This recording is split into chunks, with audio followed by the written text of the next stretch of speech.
Praise the Lord. கர்த்தருக்கு மகிமை உண்டாவதாக. இந்த காலை வேளையில் கர்த்தருடைய வார்த்தை மூலமாய் உங்கள் யாவரையும் சந்திப்பதிலே நான் மிகுந்த மகிழ்ச்சி அடைகிறேன். யோவான் எழுதின புத்தகம் 5ஆம் அதிகாரம் 35ஆம் வசனம், அவன் எரிந்து பிரகாசிக்கிற விளக்காயிருந்தான். இந்த வார்த்தையை நம்முடைய ஆண்டவர் இயேசு கிறிஸ்து யோவான் ஸ்நானகனை குறித்து எழுதுகிறார். இந்த யோவானுடைய வாழ்க்கையில் பார்த்தீங்கன்னா, அவர் எரிந்து பிரகாசிக்கிற விளக்கை போல் இருந்தார்.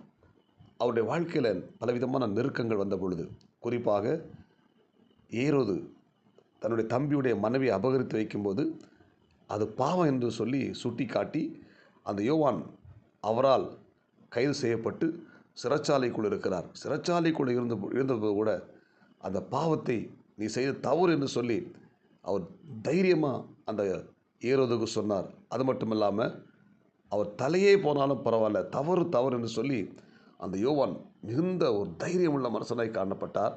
எதை குறித்தும் பயப்படாமல் சத்தியத்தை சத்தியமாக போதித்தார். தவறு தவறு என்று சொல்லி காண்பித்தார். அப்படிப்பட்ட ஒரு வைராக்கியமுள்ள ஒரு தேவ மனுஷனாய் காணப்பட்டார்.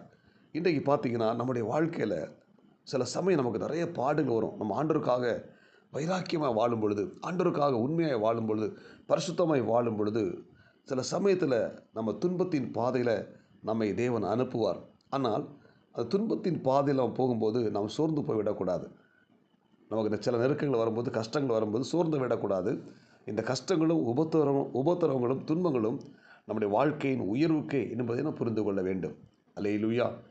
எனவே நாம் சோர்ந்து போய் விடாமல் நம்முடைய வாழ்க்கையில் வர்ற நெருக்கங்கள் பாடுகள் மத்தியிலையும் ஆண்டவருக்காக எரிந்து பிரகாசிக்கிற விளக்கை போல, இந்த யோவான் ஸ்நானனை போல இருக்க நமக்கு தேவன் கிருபை தருவாராக.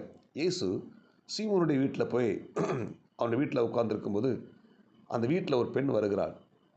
விலையேறப்பெற்ற நளதம் என்கிற வெள்ளைக்கல் பரணி உள்ள தைலத்தை கொண்டு வருகிறாள்.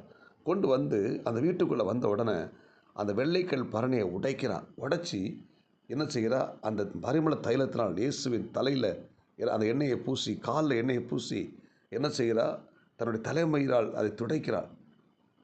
அந்த வெள்ளைக்கல் பரணியை உடைச்ச உடனே அந்த பரிமள தைலத்தின் வாசனை அந்த வீடு முழுதும் நிரம்பி வழிந்தது என்று சொல்லி நாம் வாசிக்கிறோம். அன்புக்குரிய தேவனுடைய பிள்ளைகள், சில சமயம் பார்த்திங்களா, நாம் அந்த பரிமள தைலத்தை போல் இருக்கிற இடம் ஒரு வெள்ளைக்கல் பரணியில் இருக்கலாம். அந்த வெள்ளைக்கல் பரணி உடைக்கப்படும் பொழுது தான் அந்த பரிமள தைலத்தின் வாசனை அந்த வீடு முழு நிரம்பி இருப்பது போல் நம்முடைய வாழ்க்கையில் சில சமயம் உடைக்கப்படும் பொழுது தான் நம்ம யார் என்பதை தேவன் அறிந்து கொள்வார். அல்லேலூயா. உடைக்கப்படுகிற நேரத்தில் நம்ம எப்படி இருக்கிறோம்? விசுவாசமாக இருக்கிறோமா? கர்த்தர் மேல் நம்பிக்கையாக இருக்கிறோமா? தேவனை சார்ந்து கொள்கிறோமா என்பதை தேவன் அறிந்து கொண்டே இருப்பார். அப்போது உடைக்கப்படும் போது தான் நம்ம யார் என்று சொல்ல முடியும், தேவனால் அறிந்து கொள்ள முடியும். யோபுடைய வாழ்க்கையில் பாருங்கள், பல நெருக்கங்கள், பல வேதனைகள். எப்படியாவது யோபு தேவனை தூசித்து விடுவான் என்று சொல்லி சாத்தான் பல திட்டங்களை ஏற்படுத்தி அந்த யோபுவை உடைத்து விடுகிறான்.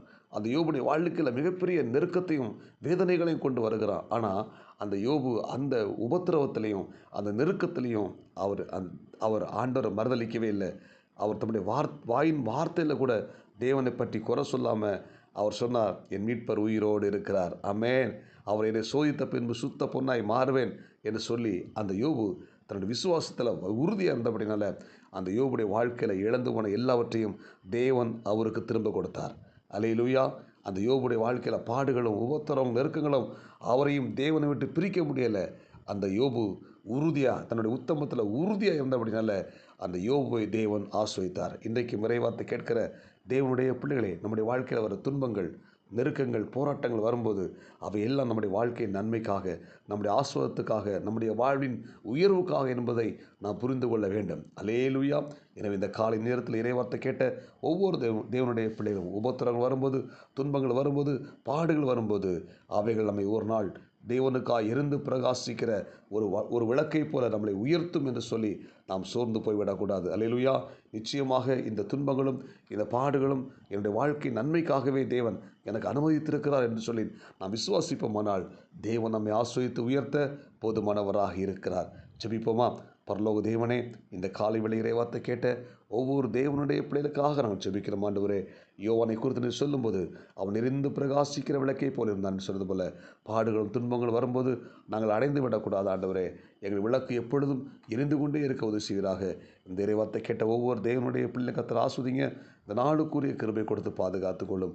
இந்த நாளுடைய ஆண்டு எல்லா பாதுகாப்பையும் ஆசுவாதத்தையும் உடைய பிள்ளைகளுக்கு கொடுத்து இந்த இறைவார்த்தை கேட்கிற ஒவ்வொரு தேவனுடைய பிள்ளைகளும் ஆண்டவருக்காக எரிந்து பிரகாசிக்கிற விளக்கை போல காணப்பட உதவி செய்வீராக.